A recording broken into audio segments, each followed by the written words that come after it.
شخص نے اس پرانی عصبیت کو تازہ کیا کہ حضور تو بنو ہاشم میں سے تھے، لہذا خلافت حق ہے بنو ہاشم کا، یہ غاصب ہے۔ اس سے پہلے دو خلفاء جو تھے وہ نہ بنو ہاشم سے تھے نہ بنو امیہ سے تھے۔ حضرت ابو بکر بنو تیم میں سے تھے، چھوٹا قبیلہ تھا۔ حضرت عمر بنی عدی میں سے تھے، وہ بھی چھوٹا قبیلہ تھا۔ یہ حضرت عثمان پہلے خلیفہ جو بنو امیہ میں سے تھے، جن کی پرانی چپکلش بنو ہاشم سے تھی۔ اب اس کو موقع مل گیا کہ پرانی قبائلی عصبیت کو بھڑکائے۔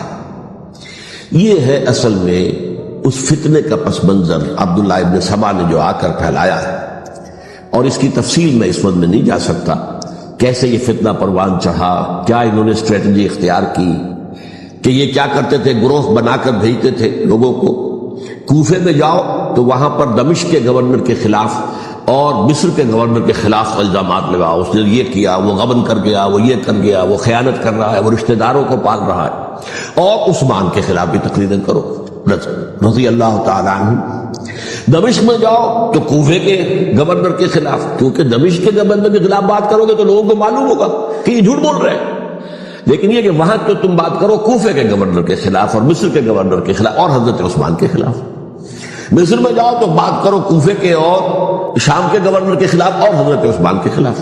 یہ انہوں نے ایسا اٹھایا، اور اس زمانے میں آپ کو معلوم ہے ذرائع رسل و رسائل تھے نہیں، نہ اس فتنے کی پتہ چل سکا جب تک کہ وہ فتنہ جو ہے پوری طرح برگ و بار لا کر تراور درخت نہیں بن گیا۔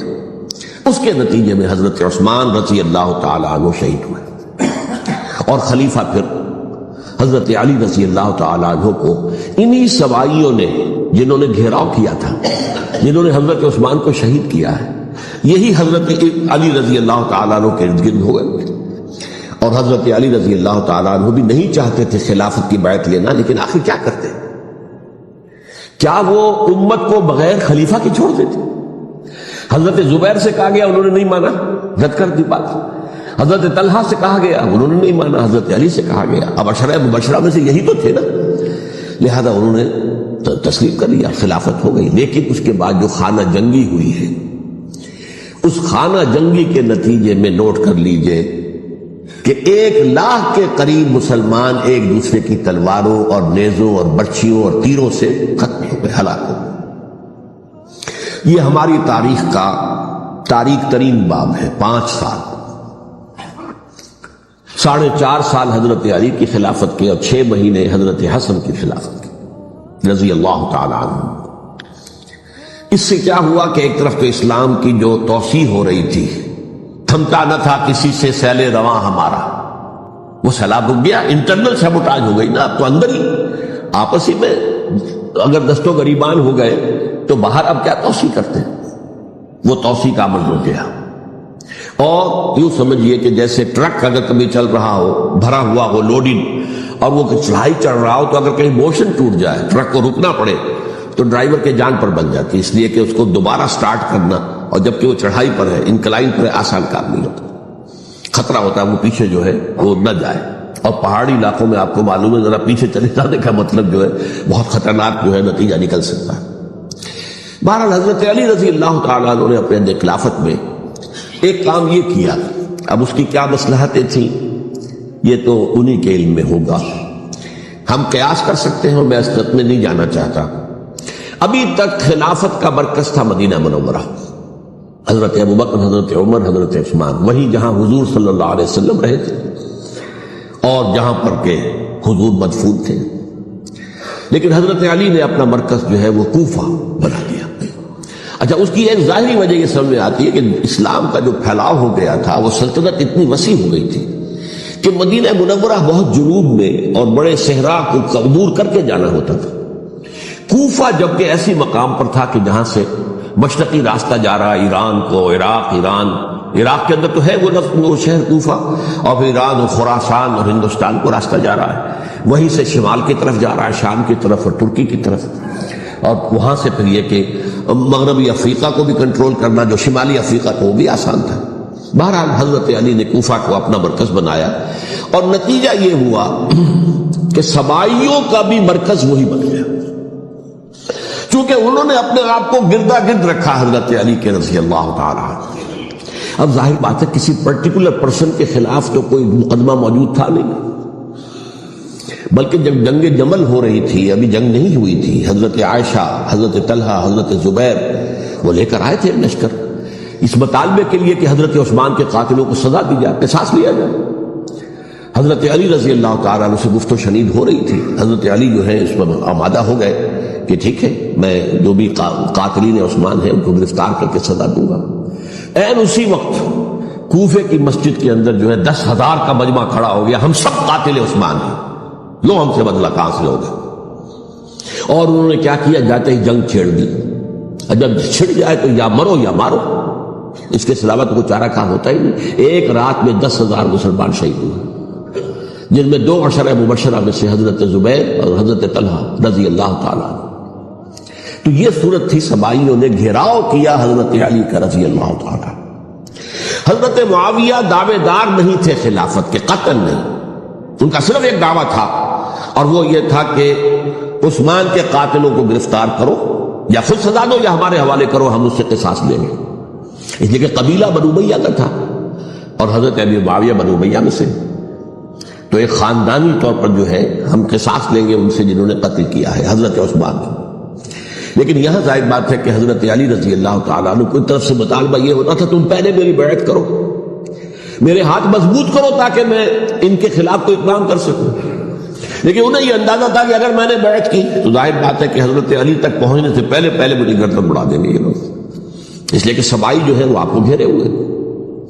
بہرحال ایک عجیب الجھاؤ، ایک ڈائلیما تھا جس کی وجہ سے یہ جنگ چلتی رہی، اور حضرت علی رضی اللہ تعالیٰ عنہ کو انہی کے شیعان علی ہی کے اندر سے وہ جماعت علیحدہ ہوئی تھی جس کو ہم خوارج کے نام سے جانتے ہیں، اور ایک خارجی ملجم ابن ملجم ہی نے حضرت علی کو شہید کیا رضی اللہ تعالیٰ عنہ۔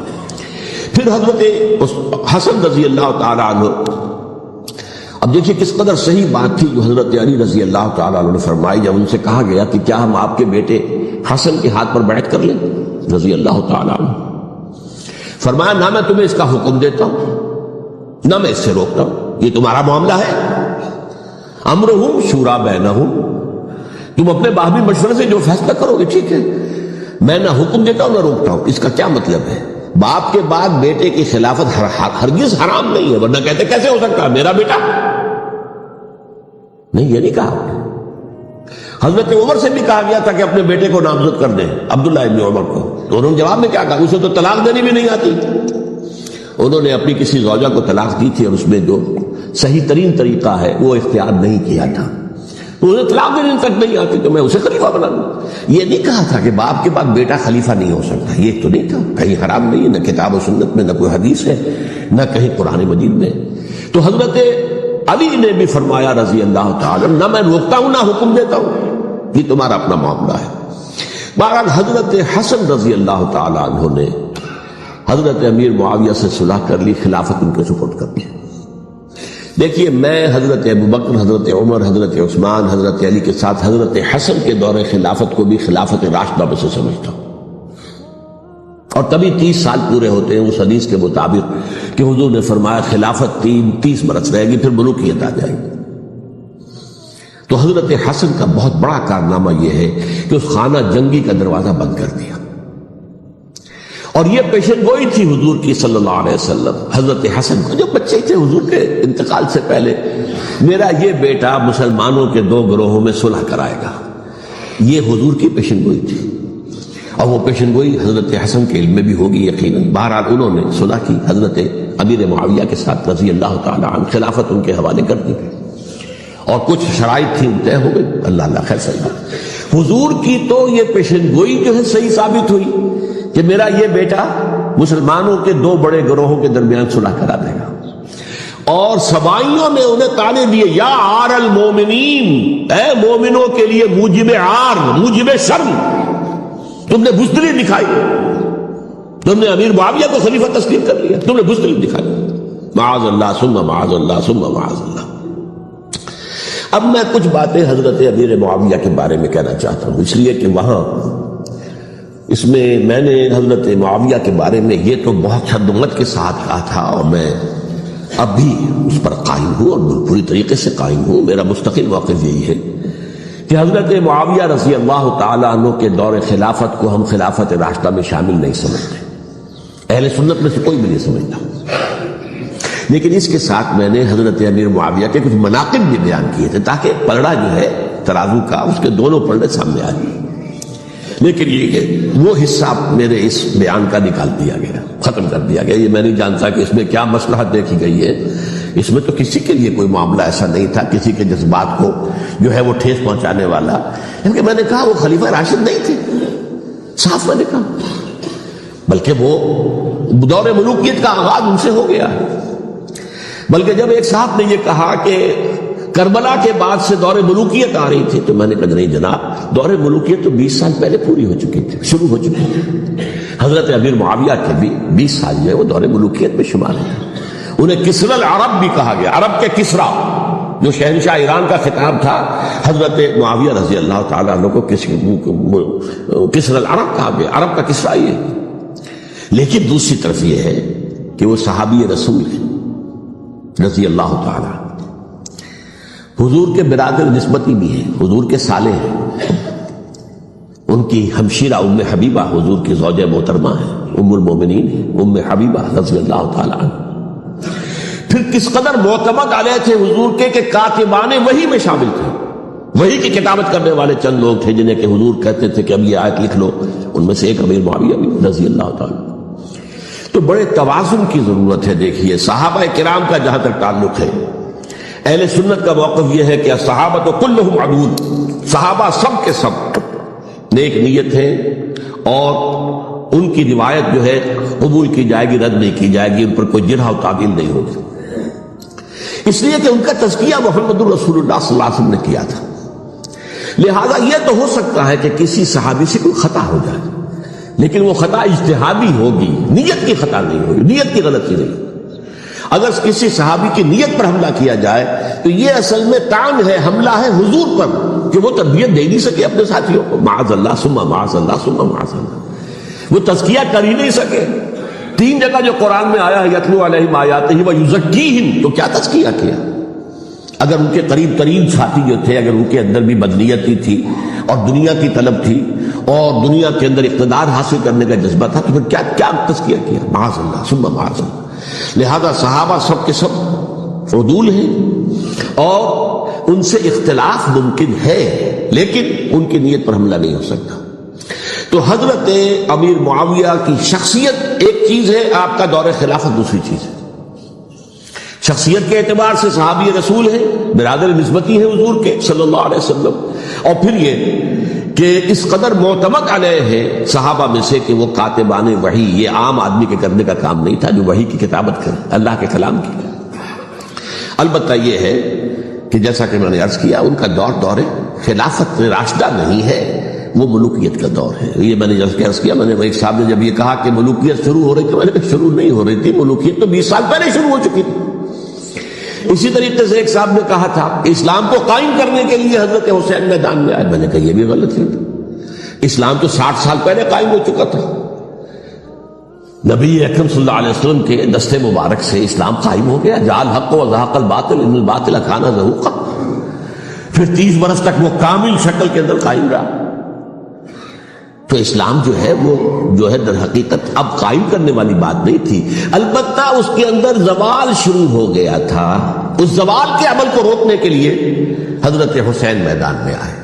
یہ چیز کو صحیح تاریخی پرسپیکٹو میں رکھنا، تو جس طرح سے دین کو قائم کرنے کے لیے نہیں، قائم تو کیا محمد رسول اللہ صلی اللہ علیہ وسلم والذین معہ رضی اللہ تعالیٰ عنہ، انہوں نے کیا تھا۔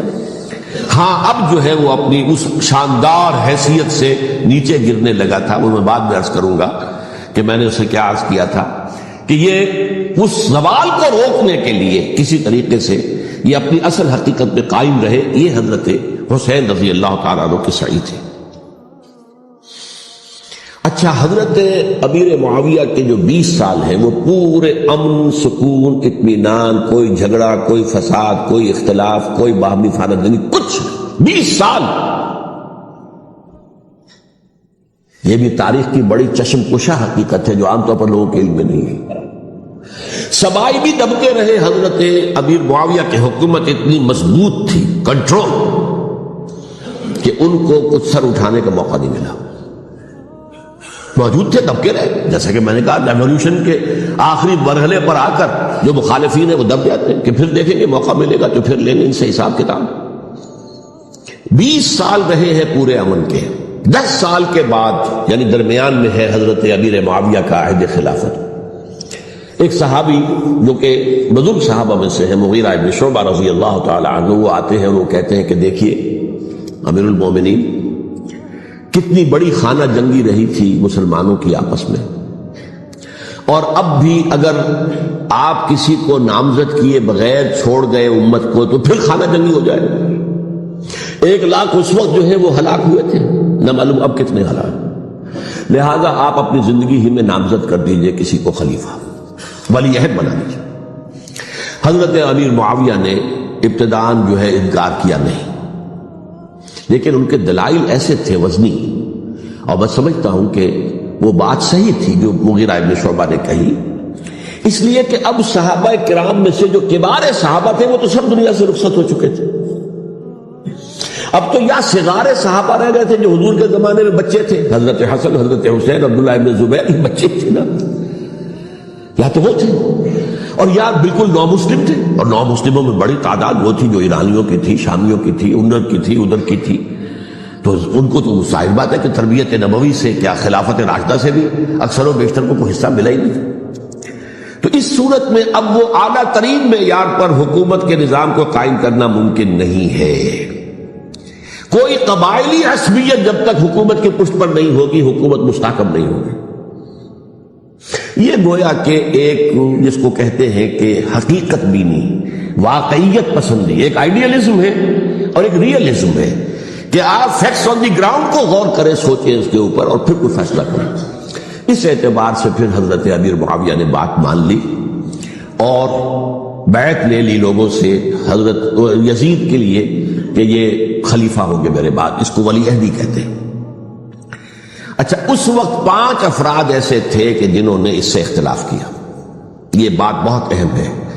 میرا کتاب چاہے سانحہ کربلا, اس کے کچھ نسخے آج یہاں ہوں گے, آپ لوگ پڑھیے اسے غور سے اور پھیلائیے تاکہ حقیقت سامنے آئے.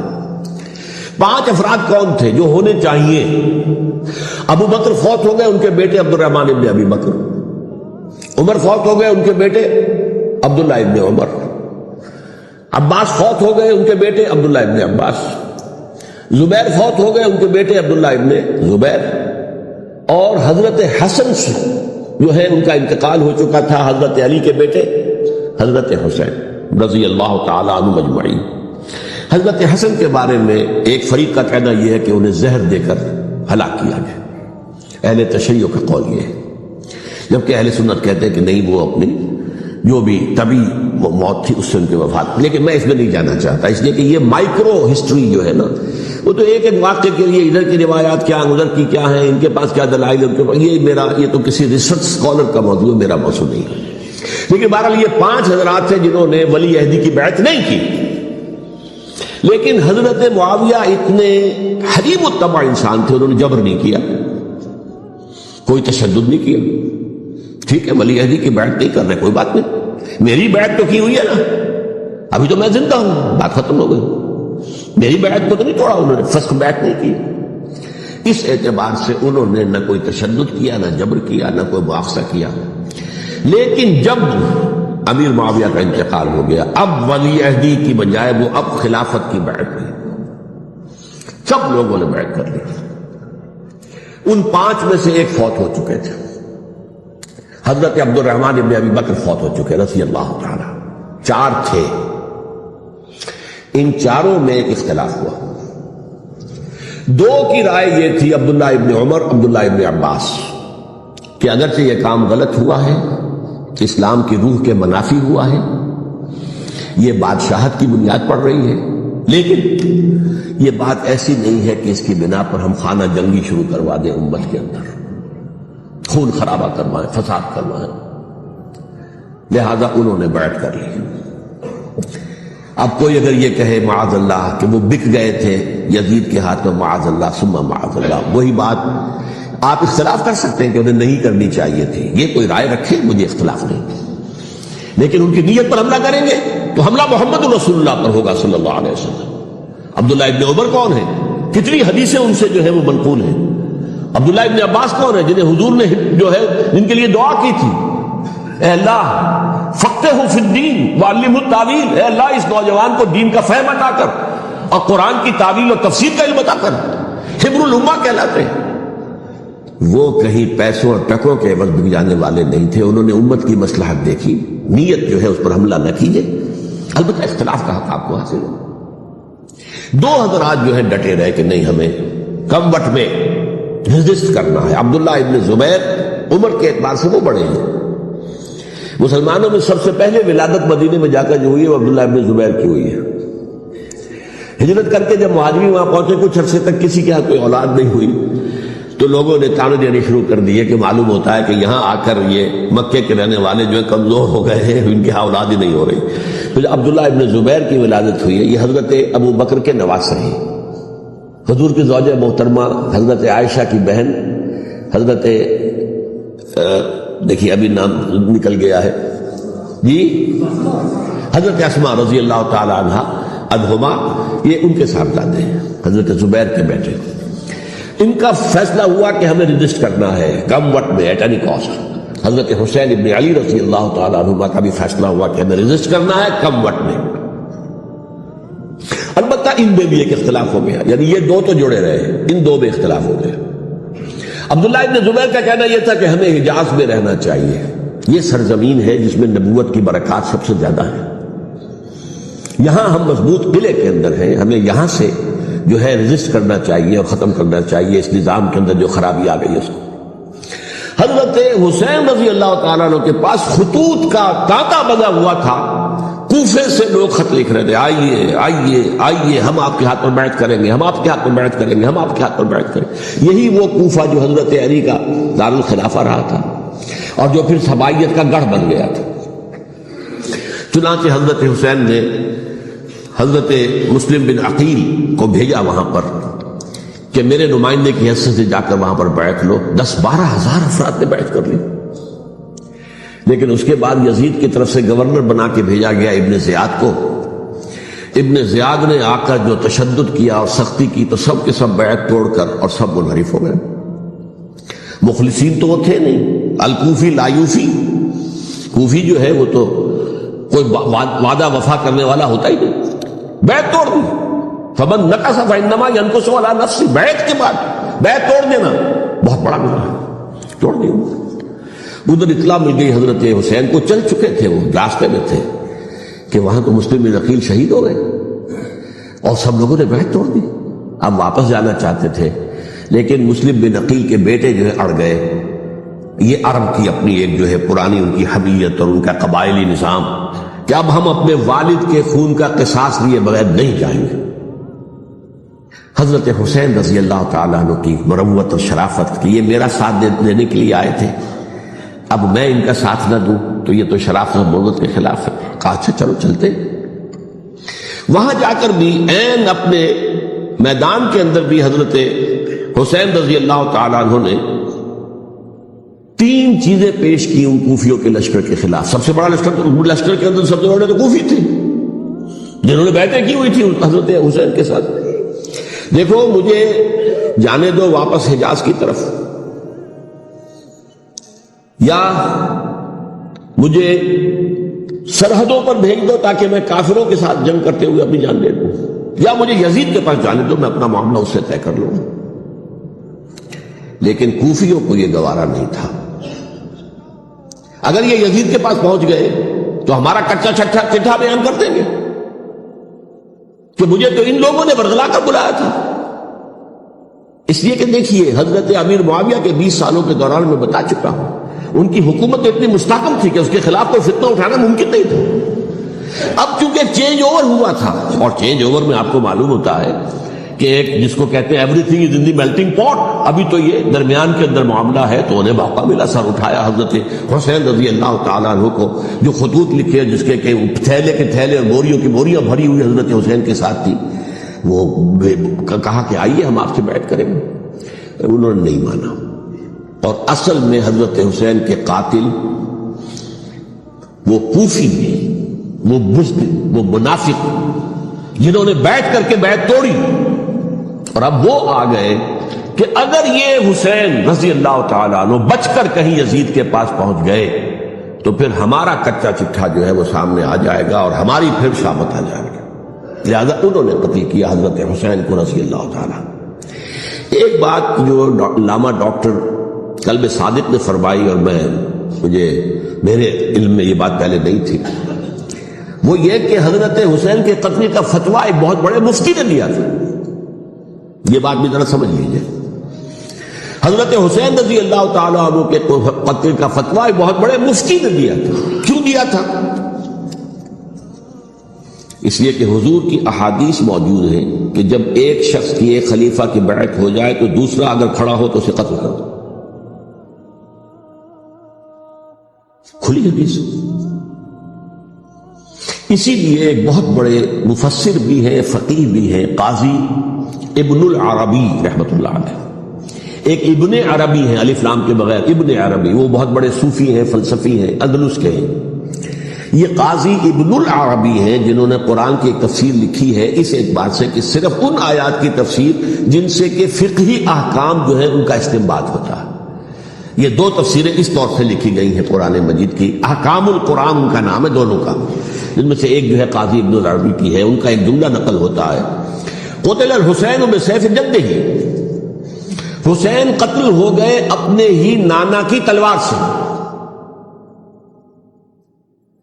وہ تلوار کیا تھی؟ جب کسی کی بیعت ہو چکی ہو پھر کوئی کھڑا ہو مدعی خلافت، قتل کر دو۔ میرے نزدیک حضرت حسین مدعی خلافت نہیں تھے، یہ بات اس وقت سامنے لوگوں کے نہیں آئی، بلکہ حکومت نے یہ باور کرا دیا کہ یہ تو باغی ہے، یہ مدعی ہے خلافت کے۔ انہوں نے تو دعویٰ نہیں کیا خلافت کا، وہ تو صرف اس عمل کو روکنے کے لیے میدان میں آئے تھے۔ اور اس بات کو اچھی طرح سمجھ لیجئے کہ اس وقت تک یہ جو تصور آج ہمارے پاس ہے کہ ریاست علیحدہ ہے، حکومت علیحدہ ہے، state of Pakistan, we are loyal to the state of Pakistan, ہم ریاست پاکستان کے وفادار ہیں، گورنمنٹ آف پاکستان کے وفادار نہیں ہے، we are not loyal to the government. Government تو کبھی بے نظیر کی تھی، ہم اس کے خلاف تحریک چلا رہے تھے، یا کبھی کسی اور کی تھی اس کے خلاف تحریک چل رہی ہے، یا کبھی ضیاء الحق کی تھی اس کے خلاف تحریک چل رہی ہے۔ گورنمنٹ کو بدلنا تو عوام کا حق ہے، آج، اس وقت نہیں تھا، اس وقت ریاست اور حکومت کا کوئی فرق نہیں تھا، لہذا جو حکومت سے اختلاف کرے گویا کہ باغی ہے۔ یہ ہے اصل میں وہ پیچیدہ مسئلہ کہ کیوں کسی مفتی نے فتویٰ دے دیا، اس لیے کہ اس وقت تک ریاست اور حکومت کا فرق واضح نہیں تھا دنیا پر۔ یہ تو ابھی کوئی 100-150 سال کی بات ہے کہ آج ہمارا جو پولیٹیکل سائنس کا ایولیوشن ہوا ہے وہ اسٹیج تک پہنچ گیا ہے کہ اسٹیٹ علیحدہ ہے، حکومت علیحدہ ہے۔ حکومت تو اسٹیٹ کے 3 آرگنز میں سے ایک آرگن ہے، ایڈمنسٹریشن حکومت کی ہے، جوڈیشری ہے اور لیجسلیچر ہے، 3 آرگنز ہیں بڑے بڑے، ان میں سے ایک ہے۔ تو حکومت کو بدلنا تو عوام کا حق ہے، چاہے وہ ووٹ کے ذریعے بدلیں، چاہے ایجیٹیشن، اگر پرامن ایجیٹیشن ہے اس سے حکومت کو بدلنے کا حق حاصل ہے دستوری طور پر ہر اعتبار سے۔ اس وقت یہ نہیں تھا، لہذا صورتحال یہ بن گئی کہ حکومت وقت نے باور کرا دیا مسلمانوں کو، ورنہ سوچئے نواسۂ رسول کو قتل کرنا کوئی آسان کام تھا؟ آخر سب کلمہ گو تھے کہ نہیں تھے؟ کلمہ گو تو تھے نا، اور حضور سے عقیدت اور محبت میں کمی، لیکن یہ کہ فتویٰ اگر ایک بہت بڑے مفتی کا جو کہ حضرت علامہ ڈاکٹر قلب